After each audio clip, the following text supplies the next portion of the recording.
ఈనాటి సభా నిర్వాహకులు అంటే ఈ సేంద్రియ వ్యవసాయం ప్రకృతి వ్యవసాయం చేసే రైతులందరినీ ఒక వేదిక మీదకి చేర్చి మనందరికీ ఒక ప్లాట్ఫామ్ కల్పించిన ముఖ్యంగా మధుసూదన్ రెడ్డి గారికి, అదేవిధంగా ఈ కార్యక్రమానికి వివిధ ప్రాంతాల నుంచి ఎంతో వ్యాపారాలకి ఇక్కడికి వచ్చిన రైతు సోదరులకు, అదేవిధంగా సుభాష్ పాలేకర్ గారి విధి విధానాలను, వారి మార్గదర్శకాలను 2 తెలుగు రాష్ట్రాలలో విస్తృతంగా ప్రచారం చేస్తున్నటువంటి మన గురువు గారు అయినటువంటి విజయరామ్ గారికి, ఇక్కడికి రాజవర్ధన్ రెడ్డి గారని మా అన్నగారికి, అదేవిధంగా వేదిక నిర్వహించిన పెద్దలందరికీ హృదయపూర్వకమైనటువంటి నమస్కారాలు తెలియజేస్తున్నాను. ముఖ్యంగా నాకు నేను పరిచయం చేసుకుంటాను. నా పేరు కొండారెడ్డి, మాది వనపర్తి జిల్లా కొత్తకోట మండలం. నేషనల్ హైవే మీద కొత్తకోట పెబ్బే రెండింటి మధ్యలో మాది ఒక 50 ఎకరాల వ్యవసాయ క్షేత్రం. గత 10-12 సంవత్సరాల నుంచి గో ఆధారిత అంటే సుభాష్ పాలేకర్ గారి మార్గదర్శకాన భూమిని, నిర్జీవమైన భూమిని సజీవం చేయాలని ఒక సదుద్దేశంతోన వారేదైతే ఒక ఆవుతోన 30 ఎకరాల వ్యవసాయాన్ని చేయొచ్చు అని చెప్పిందో దాన్ని మనం ఎందుకు చేయకూడదని ఒక సంకల్పంతోన 2014లో ఈ సేంద్రియ వ్యవసాయం కావచ్చు, దానికి రకరకాల పేర్లు, ప్రకృతి వ్యవసాయం కావచ్చు, ఆనాడు 2 ఆవులతో ప్రారంభించి ఆ వ్యవసాయాన్ని 2020లో మరి ఒక 8 ఆవులను తీసుకొని ఇవాళ నా క్షేత్రంలో 60 గోవులు. నేను నా ముఖ్యమైన ఉద్దేశం ఏంటి, భూమాతను గోమాతను కాపాడాలని నా ఫస్ట్ కాన్సెప్ట్. భూమాతను గోమాతను అనేది ఏంటి, భూమి గోవు ఈ రెండింటిని నేను అవిభక్త కళలతో పోలుస్తా. ఎందుకు నేను అవిభక్త కళలతో పోలుస్తా ఈ రెండింటిని అంటే, భూమాత ఇచ్చే గ్రాసాన్ని గోమాత స్వీకరిస్తుంది, గోమాత ఇచ్చే వ్యర్థాలను కానీ భూమాత స్వీకరిస్తుంది. ఇంతటి పవిత్ర బంధం అనేది ప్రపంచ దేశంలో ఎవరికి లేదు. ఫస్ట్ మనం ఆరోగ్యంగా ఉండాలంటే ఏంది, ఆరోగ్యం లేని మహాభాగ్యం మనం ఎందుకు. మనం ఆరోగ్యంగా ఉండాలంటే రసాయన రహితం అయినటువంటి పంటలు పండించాలనే ఒక ఉద్దేశంతోన నేను సేంద్రియ రకరకాలైన పంటలు అంటే అటు నేను ఒక పంట పొలాన్ని 3 భాగాలుగా విభజించుకున్నాను. 1 స్వల్పకాలిక పంటలు, 2 మధ్యకాలిక పంటలు, 3 దీర్ఘకాలిక పంటలు. స్వల్పకాలిక పంటలు అంటే ఇప్పుడు మనం వ్యవసాయం చేస్తున్నాం. ఆ వ్యవసాయం చేసే క్రమంలో మనకు నిత్యావసరాల నిత్యావసర ఖర్చులకు కావచ్చు, రోజువారీ ఖర్చులకు కావచ్చు, నెల వరకు కావచ్చు. అంటే మనకు 3 నెలల 4 నెలల పంటలు వచ్చేటివి. అటు కూరగాయలు కావచ్చు, కొర్రలు కావచ్చు, అండు కొర్రలు కావచ్చు, మినుములు కావచ్చు. మధ్యకాలిక పంటలు, పండ్లు, మామిడి చెట్లు, సపోటా చెట్లు, ప్లస్ జామ చెట్లు, కొన్ని రకాల పండ్లను. అదేవిధంగా దీర్ఘకాలిక పంటలు, ఒక 20-25 సంవత్సరాల తర్వాత మనం కొన్ని వృక్షాలు వేస్తాం. ఆ వృక్షాలు ఒక మనిషి ఒక ఇన్సూరెన్స్ అని చేస్తాడు. దేని కొరకు చేస్తాడు, జీవితంలో ఏదైనా మనకు ఒక ఆపద సంభవిస్తే అది మన జీవిత కాలంలో మన కుటుంబ సభ్యులకు ఎలాంటి ఇబ్బంది కలగకూడదు అని చెప్పేసి ఒక బీమాను మనం చేస్తాం. మనం నాటిన మొక్కలు, అది వేప కావచ్చు, నేడు కావచ్చు, ప్లస్ టేకు కావచ్చు, శ్రీగంధం కావచ్చు, ఇట్లా రకరకాల మొక్కలు నేను 10,000 పైన ఇవాళకి నేను మించి 13 సంవత్సరాలు అవుతుంది. 1,000 మొక్కలు ఎర్రచందనము, 1,000 టేకు, ఒక 1,500 మహాగని చెట్లు, ఒక 1,500 శ్రీగంధం చెట్లు, 500 కొబ్బరి చెట్లు. ఈ విధంగా నేను విభజించుకొని నాటి నుంచి నేటి వరకు ప్రకృతి వ్యవసాయం అంటే మనకు మన మీద నమ్మకం ఉండాలి, మనం చేసే పని నమ్మకం ఉండాలి. దాన్ని మనం ఇవాళ ప్రతి పంటను ఇప్పుడు మన గురువు గారు ఏదైతే చెప్తున్నారో 5 లేయర్ మోడల్ అనే దాన్ని, ఆ 5 లేయర్ మోడల్ అనే విధానంలో నేను మహాగని మొక్క నాటిన. ఉదాహరణ వచ్చిందా మీకు ఒక ఎగ్జాంపుల్ చెప్తా. ఆ మొక్క అనేది మొక్కకు మధ్య డిస్టెన్స్ 8 ఫీట్లు, సాలుకు సాలు మధ్య 8 ఫీట్లు. ఆ 8 ఫీట్లలో నేనేం చేసిన, ఇది ఎప్పుడో 15 ఏళ్లకు మనకు చేతికొచ్చేది, 15-20 సంవత్సరాలు. ఆ పంట ఆ రోజు వచ్చే వరకు మార్కెట్ ఏ విధంగా ఉంటుందో ఏమని చెప్పేసేసి దాన్ని మళ్ళీ ఏం చేసేసిన, ఇది ఇంటిగ్రేటెడ్ ఫార్మింగ్. ఆ మహాగని మొక్క నుంచి 2 ఫీట్లలో ఒక బొప్పాయి మొక్క నాటిన. బొప్పాయి అనేది ఏంది, మనం మొక్క నాటిన 6 నెలల నుంచి మనకు కాపుకి వస్తుంది. 6 నెలల నుంచి సంవత్సరంన్నర వరకు అది మనకు కాపిస్తుంది, సంవత్సరంన్నర పోతుంది. దాని నుంచి ఇప్పుడు ఏదైతే 5 లేయర్ ఫార్మింగ్లో ఇప్పుడు మధుసూదన్ రెడ్డి గారు అరెక్నట్ ఒక్క చెట్లు అని పెట్టిండు. నేను గత 3 సంవత్సరాల నుంచి ఒక్క అనేది ఇది కేరళ, కర్ణాటక కొన్ని ప్రాంతాలను ఒక్క మనుతుంది. ఎందుకంటే దానికి టెంపరేచర్ 25 to 35 డిగ్రీ సెంటీగ్రేడ్ లోపలనే ఉండాలి. నేను ఈ టెంపరేచర్ను బ్యాలెన్సింగ్ చేయాలి అంటే మన తెలంగాణ ప్రాంతంలో టెంపరేచర్ 40, 42, 45, హైయెస్ట్ అంటే 46 వరకు ఉంది. ఆ టెంపరేచర్ను బ్యాలెన్సింగ్ చేసుకునే వరకు ఆ మహాగని చెట్ల పప్పాయి నాటిన. పప్పాయి నుంచి 2 ఫీట్ల దూరాన ఏది మన అరెక్నట్ అంటే ఒక్క మొక్క నాట. మళ్ళీ దాని నుంచి 2 ఫీట్లకు శ్రీగంధం. శ్రీగంధం అనేది ఏంది, ఇది శ్రీగంధం అనేది పరాన్నభుక్తి. పరాన్నభుక్తి అంటే ఏంది, ఇది స్వతహాగా ఆహారాన్ని స్వీకరించదు, ఇతర మొక్కల నుంచి 50% ఆహారాన్ని గ్రహిస్తుంది కాబట్టి దాని మధ్యలో నుంచి ఇది చేయాలని చెప్పేసేసి అట్లా చెప్పిన. కొన్ని చెట్లకు ఎర్ర చందనం పెట్టిన. ఈ చందనానికి మనం పెప్పర్ మొక్క క్రీపర్ కావాలి, అది పాకడానికి ఒక సపోర్ట్ కావాలి. ఎందుకు దీనికి వేయకూడదు అని చెప్పేసి ఒక 1500 దానికి మిరియం మొక్కలు కూడా నాటిచ్చేసేసిన. దాంతోపాటు కొన్ని చినామన్ అంటే దాంట్లో తెలుగులు అంటారు బిర్యానీ ఆకు, దాల్చిన చెక్క, 2 సపరేట్గా. ఒకటి దాల్చిన చెక్క అంటే ఏంటంటే ఆ బెరడు నుంచి వచ్చేదాన్ని చెక్క అంటారు, ఆకును తీస్తే బిర్యానీ ఆకు అంటారు. అంటే రైతు ఒక పంటలో పోతే ఇంకో పంటలో కూడా లాభసాటి ఉంటుంది. ఇదే విధంగా నేను నాకుండబడే నా క్షేత్రంలో 60 ఆవులను రైతుకు లాభం రావాలి. అదేవిధంగా నేను 2 ఎద్దు గానుగలను కూడా నడపడం జరుగుతుంది. ఒక 5 సంవత్సరాలు 6 సంవత్సరాలు. ఇక్కడ మన ఉన్నాడు విజయరామ్ గారు ఎద్దు గానుగలు ఉందన్న, 6 సంవత్సరాల నుంచి ఎద్దు గానుగలు నడుపుతున్నా. దాంట్లో నుంచి వచ్చే ఇవాళ నేను కొబ్బరి, నిజంగా కూడా కొబ్బరి మన తెలంగాణ ప్రాంతంలో కాయదని ఒక నానుడు ఉంది. కానీ కొబ్బరికి కావాల్సింది కింద నీరు, పైన సూర్యరశ్మి. ఆంధ్ర ప్రాంతం కంటే మన తెలంగాణ ప్రాంతంలో బ్రహ్మాండంగా కాస్తాయి. మీరు ఎక్కడైనా చూడొచ్చు. ఒకప్పుడు దీని నానుడు ఏముందంటే ఆంధ్రలో కాస్తాయి కానీ తెలంగాణ ప్రాంతంలో కొబ్బరి కాయదన్నారు. కొబ్బరికి ఎందుకంటే అక్కడ సముద్ర మట్టం దగ్గర ఉంటుంది, దానికి హ్యూమిడిటీ ఉంటుంది. కాబట్టి కొబ్బరికి కావాల్సింది ప్రధానంగా నీరు, దానికి ఎండ. ఒక మొక్క రోజుకు ఒక చెట్టు 36 లీటర్ ఎవాపరేట్ చేస్తుందంట. అంటే మనం చెప్పేసింది కాదు. ఇట్లా నాకు 500 మొక్కల నుంచి వచ్చే కొబ్బరికాయలు అంత చెట్లు పైకి ఎక్కినాయి. దానిలో నుంచి కింద పడ్డ తర్వాత అంటే ఆ కొబ్బరిలో నీళ్ళు ఇంకిన తర్వాత కింద పడుతుంది. ఆ కుడి తీసి కొబ్బరి నూనె నేను గానుగ ద్వారా తీస్తుండే 9 నెలలు. నాతోన కొబ్బరి నూనె, దేశవాళీ ఆవు నెయ్యి 1 నెల ఉంది. ఆర్డర్లు పెడితే అంత షార్టేజ్ ఉంది నాతో. ఇప్పుడు అంటే ఒక వస్తువు నాతో ఏంటంటే నేను 6-8 సంవత్సరాలు మస్తు కష్టపడ్డా. దీంట్లో ఒక న్యాచురల్ ఫార్మింగ్ అని చేయాలి. మన మీద మనకు నమ్మకం ఉండాలి. మన వస్తువు కూడా నాణ్యమైనది అని అన్నట్లు పబ్లిక్ తెలియపరచాలి. మన వస్తువుకు మనం రేటు నిర్ణయించుకుంటాం. మనం రేటు నిర్ణయించుకున్నప్పుడు మన వస్తువుకు వినియోగదారుడు రేటు పెడుతున్నాడు.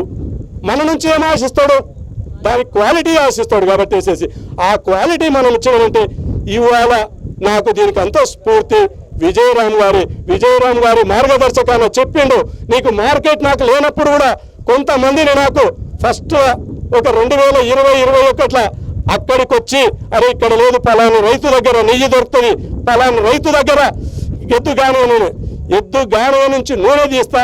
నూనె తీసిన తర్వాత వస్తుంది బై ప్రోడక్ట్ అంటే కేక్ అంటాం. ఆ కేకును కూడా నేను వ్యవసాయ పంట పొలాలకు, ఉదాహరణకు పల్లి కేకు నూనె వచ్చిన తర్వాత కేక్ వస్తుంది. ఆ కేకులు ఏముంటుంది అంటే నత్రజని ఉంటుంది. నత్రజని అనేది ఏంది, మొక్కకు చాలా ఇంపార్టెంట్. మొక్కకు ఎన్పికే, నత్రజని, భాస్వరం, పొటాష్ ఏ విధంగా అవసరమో ఈ నత్రజనిని కూడా ఆవు మజ్జిగను నానబెట్టేసేసి ఇప్పుడు మనం ఏదైతే ఘనజీవామృతం తయారు చేస్తున్నామో ఆ ఘనజీవామృతం ఒక లేయర్ల దీన్ని పోసి ఇంకో లేయర్ల కొబ్బరి తీస్తాం. కొబ్బరి నుంచి వచ్చిన బై ప్రోడక్ట్ దాంట్లో పొటాష్ ఉంటుంది. దాన్ని కూడా మొక్కకు కావాలా పొటాష్ అని చెప్పేసి అది కూడా నువ్వులు కాబట్టి ఒక లేయర్ దాంట్లో పోసేసి మూడోది కూడా నువ్వుల నూనె తీసినాక బై ప్రోడక్ట్ నువ్వుల కాల్షియం ఉంటుంది, మొత్తం కాల్షియం కూడా. ఇట్లా ప్రధాన పోషకాలు నా ఎద్దుగానే నుంచి వచ్చిన బై ప్రొడక్ట్ ద్వారా అయిపోయినాయి. అదేవిధంగా సూక్ష్మ పోషకాలు మెగ్నీషియం, భాస్వరం, జింకు, బోరాన్, ఇవన్నీ మనం సుభాష్ పాలేకర్ గారి జీరో బడ్జెట్ విధానంలో మనం ఎప్పుడైతే చేస్తామో రైతు నిజంగా కూడా ఒక 4-5 ఏళ్ళు కష్టపడతాడు. భూమి ఎప్పుడైతే బలోపేతంగా ఉంటుందో, ఉదాహరణ ఒక చిన్న ఎగ్జాంపుల్ నేను చెప్తాను మీకు. ఒక మనిషి బలంగా ఉంటేనే ఏదైనా పని చేయగలుగుతాడు, కానీ మనిషి స్కిన్ బోన్ మ్యాన్, ఎముకలతో కూడా ఇట్లా బలహీనంగా ఉన్నాడు, ఏం పని చేయలేడు. మనం భూమి బలంగా చేయాలంటే ఏం చేయాలి అంటే భూమిలో మొదలు కర్బన శాతాన్ని పెంచాలి. కర్బన శాతాన్ని పెంచాలంటే ఏం చేయాలి? పచ్చి రొట్టెలు కానీ పశువుల ఎరువు కానీ వేయాలి. అవన్నీ మనం ఏం చేస్తున్నాం ఈ మధ్యకాలంలో ఈ కంప్యూటర్ ఇది వచ్చిన తర్వాత పాడి పంట అనేది ఉండే. పూర్వకాలం నుంచి మన తాతలు ముత్తాతలు చేసింది పాడి పంట అనేది ఉన్నది. మనం ఏం చేసినాం ఇప్పుడు ఆ పంట నుంచి పాడిని విడదీసినాం. ఇప్పుడు ఎప్పుడైతే మనకు 1967లో గ్రీన్ రెవల్యూషన్ వచ్చేసిందో అప్పటి నుంచి మనకు లేని కెమికల్ను ఈ పంట దిగుబడి కోసం ఉపయోగించి ఆనాడు భారతదేశం ఏం చేసింది? 1948లో స్వాతంత్రం వస్తే 1967 వరకు విపరీతమైన జనాభా పెరిగింది. ఈ జనాభాకు తగ్గట్ల ఆహార కొరత ఏర్పడ్డప్పుడు వాళ్ళు ఏం చేసిందంటే భారతదేశ జనాభాను ఏ విధంగా కాపాడాలని తీసుకొచ్చాను. అప్పటి వరకు బాగుంది తీసుకొచ్చాను. రాను రాను మనం ఏం చేసినట్టే అరే అమ్మ పశువులేరు ఎందుకు వేయాలి, ఈ కెమికల్ వేస్తేనే డిఏపి వేస్తేనే బాగుందని చెప్పేసి మనం కంటిన్యూగా డిఏపికి అలవెట్టేసి భూమిని ఎట్లా చేసినామంటే చౌడు బారిన నేల మాదిరిగా తయారు చేసినాము. భూమి ఎట్లయిపోయిందంటే మొన్న ఒక 2 సంవత్సరాల కింద ఒక సంస్థ వచ్చింది, ఐక్యరాజ్య సంస్థ నుంచి ఒక టీం వచ్చింది. ఏమని వచ్చింది? తెలంగాణ ప్రాంతంలో ఇప్పుడు అత్యధిక దిగుబడి ఇచ్చేదంటే వరి పంట ప్రధాన పంట. వరి పంటను మీరు ఏ విధంగా నాటుతారని నన్ను అడిగి నా దగ్గరకు వచ్చింది ఆ టీం. అంటే మీరు వరి పంటలో యూరియా అప్లై చేస్తారు, బాగానే ఉంది. మీరు ఆరుదడి పంట మీద యూరియా చల్లుతారా, రెగ్యులర్ వాటర్ ఇచ్చి యూరియా చల్లుతారా? అంటే మన ప్రాంతాల్లో అందరికీ తెలిసింది ఏమంటే వరి మడి నాటినప్పటి నుంచి అది కోత దశకు వచ్చే వరకు 6 దడి గంట వరకు మనం నీళ్లు పెడతాం. నీళ్ళు ఇచ్చి యూరియా చల్లితే ఏమవుతుంది అని చెప్పేస్తే వాళ్ళు ఏమంటారు, 6 దడి పంట నేను వేస్తే ఎకరాకి 800 రూపాయలు మీకు బోనస్ కింద ఇస్తాం. ఎందుకు సార్ అట్లా అన్నారు? మీరు రెగ్యులర్గా వాటర్ ఇచ్చేసి యూరియా చల్లితే కింద మీథేన్ అనే ఒక వాయువు ఏర్పడుతుంది. ఆ మీథేన్ అనే వాయువు కార్బన్ డైఆక్సైడ్ కంటే 20 రెట్లు భయంకరమైనది. పర్యావరణాన్ని కాపాడాలి. భూ వాతావరణం మనం విజయరామ్ గారు ఎక్కడ పోయినా ఇదే చెప్తుంటారు, పర్యావరణాన్ని కాపాడాలి, భూతాపాన్ని తగ్గించాలి, మనం దీన్ని చేయాలని చెప్తారు. భూతాపాన్ని తగ్గించాలంటే ఏం చేయాలి? మనం న్యాచురల్ ఫార్మింగ్ చేయాలి. భూమిలో ఏం చేయాలి? మనం అందరం ఏం చేస్తామంటే ఒక పంట వేస్తాం. ఆ పంట వేసినప్పుడు ఏం చేసేస్తాం, దానికి రకరకాల ఫిష్ సైడ్ అవన్నీ కొట్టేసేసి నీళ్లు మల్చింగ్ అంటే కవర్ షీట్ అంటే తేమ శాతాన్ని కప్పి పెట్టడానికి మనం ఇచ్చిన నీరు ఆవిరి కాకుండా. ఇప్పుడు నేను సింపుల్గా లాస్ట్ 2 years నుంచి ఒక చేసిన నా పంట పొలంలో కలుపు విపరీతంగా వచ్చేసింది. కలుపు విపరీతంగా వచ్చినప్పుడు నేను అండుకొర్రలను వెదజల్లే పద్ధతిని అండుకొర్రలను చల్లాలని చల్లిన. అయితే కలుపు ముందు మొలిసింది, అండుకొర్రలు 11 రోజుల తర్వాత మొలిసింది. 15 రోజుల తర్వాత పొలం చూస్తే కలుపు కనపడతలేదు, అండుకొర్రలు కనపడుతుంది. అంటే ఇది ఏదో బాగుందన్న ప్రయోగం అని చెప్పేసి కలుపును నివారించి అండుకొర్రలు. ఇప్పుడు లాస్ట్ 2 years నుంచి నా మామిడి తోట ఎప్పుడు నేషనల్ హైవే మీరు ఎనీ టైం ఎప్పుడన్నా రావచ్చు, మీకు అందరికీ లైవ్ లొకేషన్ పెట్టా. నేను చేసే వ్యవసాయ క్షేత్రం ఎట్లా ఉంది, ప్రతి మనిషి కూడా నేను చెప్తున్నా సేంద్రియ వ్యవసాయం చేయాలి, భూమాతను కాపాడాలి. ఇక్కడికి వచ్చిన వాళ్ళు మంచి సంకల్పంతో వచ్చారు. ఫస్ట్ మనం ఆరోగ్యంగా ఉంటే 10 మందికి ఆరోగ్యంగా ఇవ్వాలి. ఆరోగ్యం లేని మహాభాగ్యం మనకు లేదు.